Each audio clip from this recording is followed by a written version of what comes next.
নমস্কার বন্ধুরা, আমার চ্যানেলে আপনাদের স্বাগত জানাই। আজকে আমি আপনাদের বানিয়ে দেখাবো লক্ষ্মী পুজোর উপলক্ষে তিলের নাড়ু।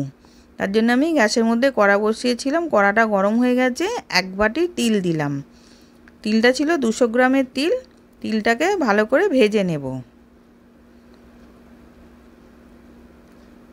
এবার তিলটা ভাজা হয়ে গেছে, নাবিয়ে রেখে দিয়েছি।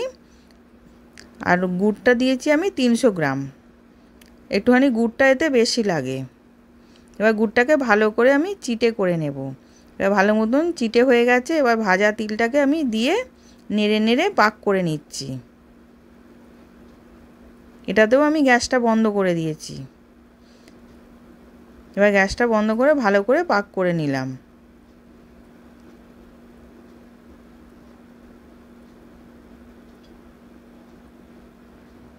এবার আমি একটা ডিশের মধ্যে নাবিয়ে নিয়েছি।